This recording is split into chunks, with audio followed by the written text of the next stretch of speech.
Halo guys, assalamualaikum warahmatullahi wabarakatuh. Terima kasih yang udah search channelnya Sama Official guys. Semoga kalian selalu sehat, berkah Allah untuk kita semuanya. Gimana kabar kalian sehat? Alhamdulillah belum guys semua ras. Masalah saya mendoakan yang lagi sakit Allah sehatkan teman guys yang berjuang di rumah majikan, tentunya diberikan kekuatan sampai finish. Teman guys yang bahagia juga tentunya jangan lupa bersyukur. Selamat pagi, Kamboy. Kalian lagi pada ngapain cuy? Sarapan-sarapan, jangan lupa ngopi. Wis, angkat gelasnya. Hari ini kayak Disam akan berbagi satu kisah di mana mbaknya kemarin malam ya merasa akan diperkaus sama teman majikannya yang lagi nginep, yang lagi broken masa perceraian sama istrinya ya cuy ya. Dan mbaknya sekarang dalam masa-masa trauma. Mbaknya tuh kayak Disam, saya udah nggak mau kerja lagi di sini. Setiap saya bangun tidur saya teringat itunya coy, pentolnya katanya. Pentolnya tamunya nih udah dikeluarin coy. Apakah benar alibi majikannya itu benar atau alibi cecenya ini benar? Ini maaf ya cuy ya. Apa incesnya Kaisam lagi gosok gigi nih. Jadi lagi oek gitu kan. Abaikan aja. Oke, ceritanya kayak Tisam kemarin malam. Ini ada tamu majikannya yang 2 hari ini udah nginep di rumah.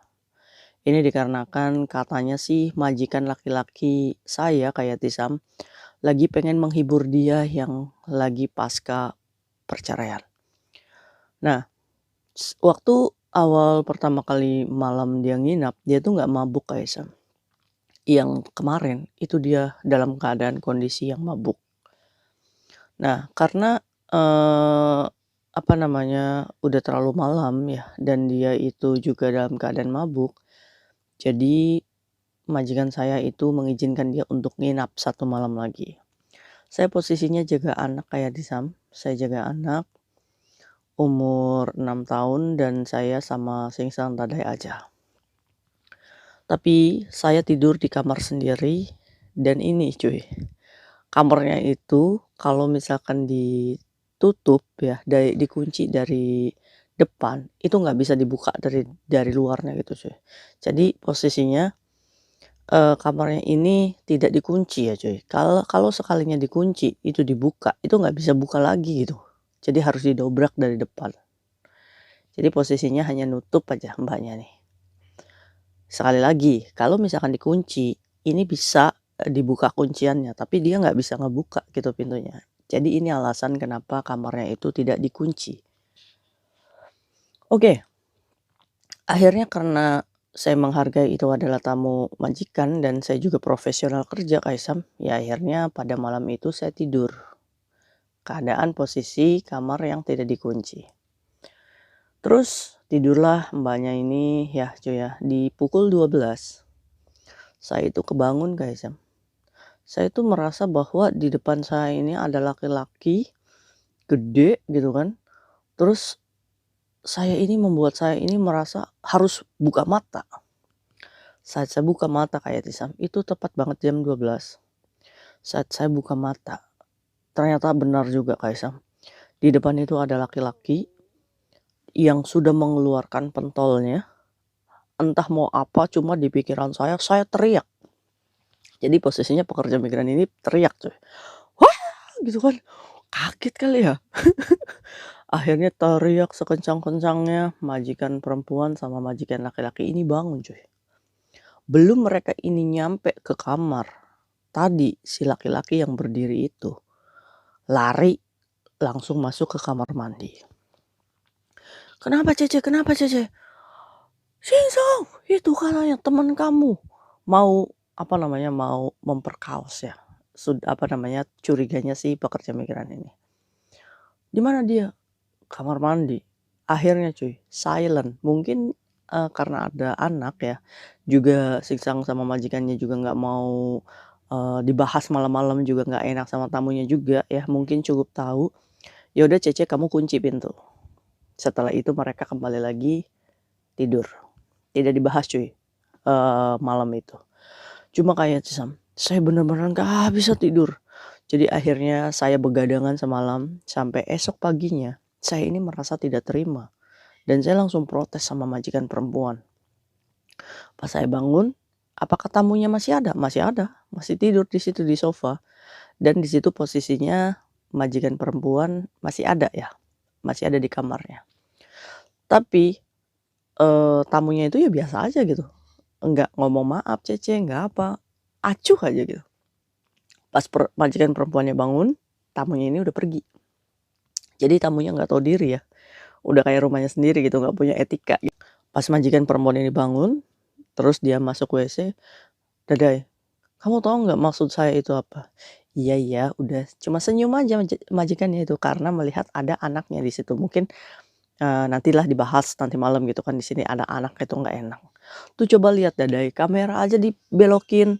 Jadi kameranya tuh dibelokin, jadi nggak mungkin banget kalau misalkan ini tuh, apa namanya, kelupaan atau gimana gitu kan. Orang kameranya tuh kayak Dizam dibalikin dia itu sengaja, ini siapa lagi ulahnya kalau misalkan bukan si tamu itu. Tapi Dadainya nggak mau ngebahas pada waktu itu pagi ya, karena mungkin dia juga harus membangun mood untuk kerjanya ya.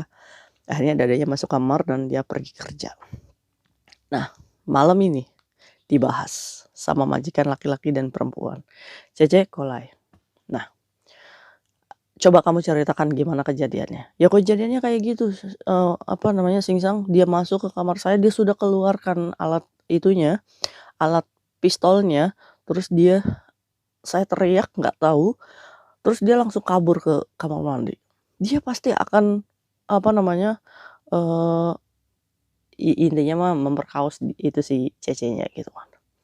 "Oh enggak Cece," katanya, "masih dibela cuy sama majikan." Wes, ini kan sebuah kesakitan ya, kita yang mau dilecek gitu kan, kita yang mau diemek-emek gitu kan, masih dibelain itu tamu ya kan. Akhirnya si majikan laki-laki ini ngomong, "Oh enggak Cece, itu karena dia lagi mabuk," katanya. "Dia mungkin pengen pipis, dia lupa, toiletnya di mana, akhirnya dia masuk ke kamar kamu, akhirnya dia mau pipis rencananya." Masih nggak diterima nih sama si Cecenya. "Ah nggak gitu Kak, nggak gitu." Kenapa itu CCTV itu bisa dibalik? Kalau misalkan dia tidak ada maksud, ya kan?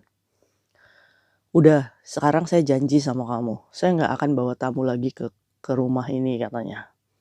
"Kamu sudah lupakan saja ya, baik-baik lagi kerja." Itu kata majikannya cuy. Kak Yatisam, saya kan sudah kasih video ke Kak Yatisam.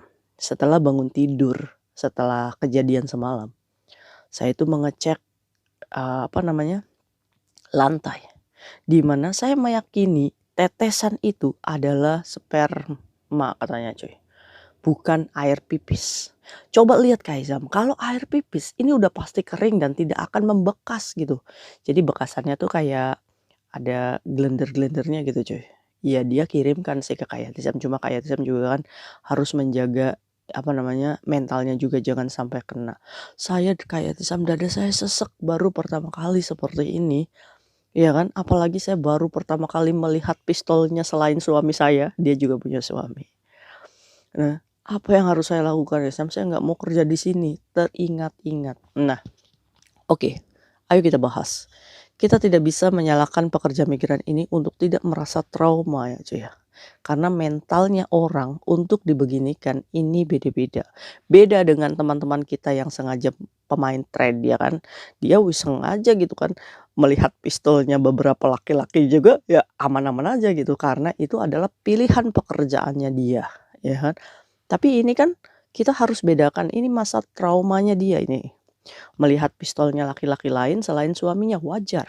Ya, jadi buat kalian yang mungkin mendengar video ini, ya udah Mbak, biasa aja. Nah, karena kita tidak dalam keadaan dan mental seperti pekerja migran ini. Kita harus posisikan mental si pekerja migran ini karena dia adalah korbannya ya cuy ya. Nah, oke.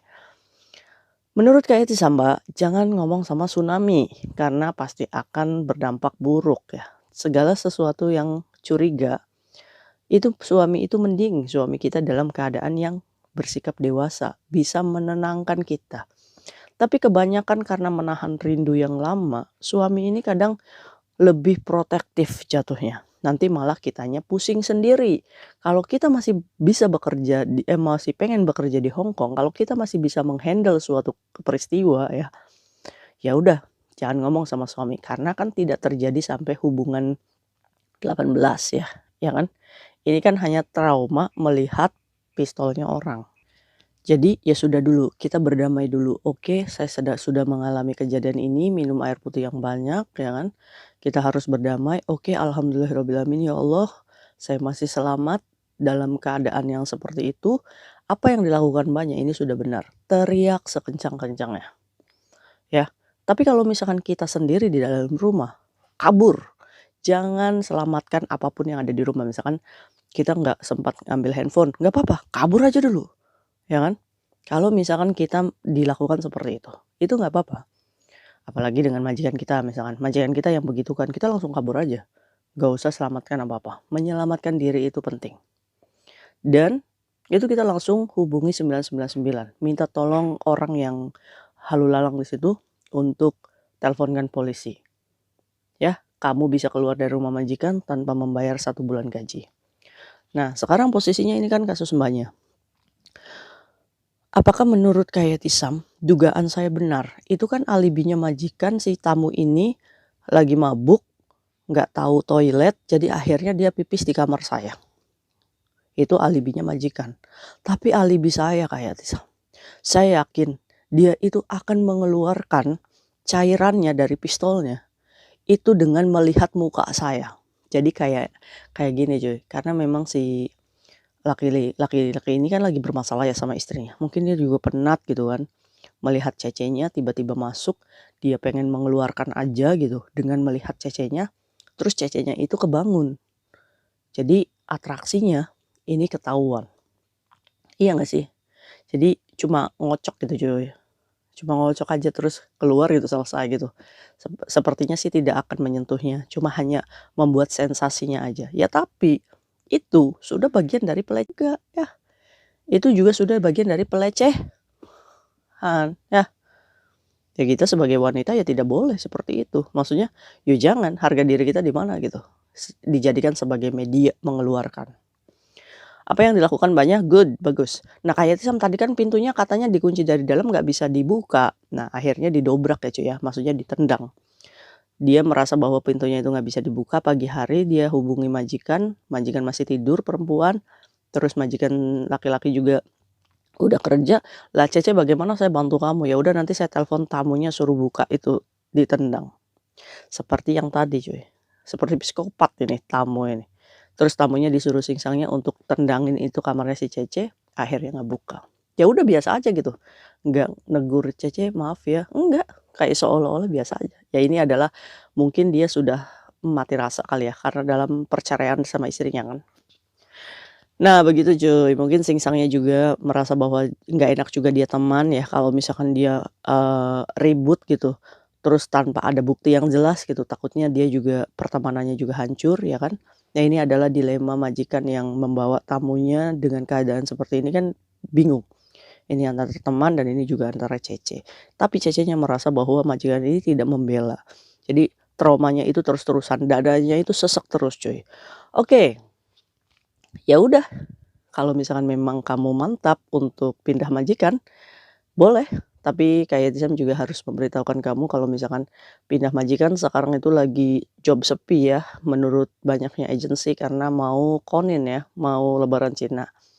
Kamu kan masih punya waktu banyak. Ya udah, cari-cari agen dulu, cari-cari majikan. Kalau misalkan ada yang cocok, baru kamu melakukan one man notice ke majikan dengan alasan saya merasa trauma di sini. Nggak apa-apa, boleh, boleh banget.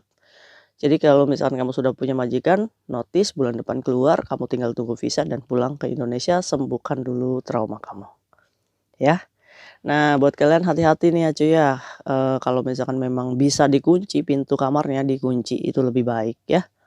Terus juga pokoknya intinya kalau misalkan memang jaga anak kecil atau jaga orang tua, kayak saya sarankan sih ada CCTV ya, supaya bisa memantau kita dalam keadaan kalau misalkan ada kejadian apa-apa, kita tidak susah-susah menjelaskan ke majikan, tinggal lihat aja CCTV-nya karena kita merasa bahwa kita bekerja secara profesional, oke? Nah buat Mbaknya semangat terus ya Mbak ya, jangan apa namanya, jangan kalah oleh, perasaan, jangan baper, ayo move on lagi, ayo kerja lagi. Allah masih menyelamatkan kita berarti ada maksud nih, ya kan? Kita wah mungkin aja habis kejadian ini, kita mendapatkan hadiah yang tidak terduga dari Allah, amin. Jadi menurut kalian alibinya siapa nih yang apa namanya, yang menurut kalian benar, alibi cece-nya atau alibi majikannya? Ayo coba tulis ya di kolom komentar. See you next video, bye-bye. Assalamualaikum warahmatullahi wabarakatuh, bye.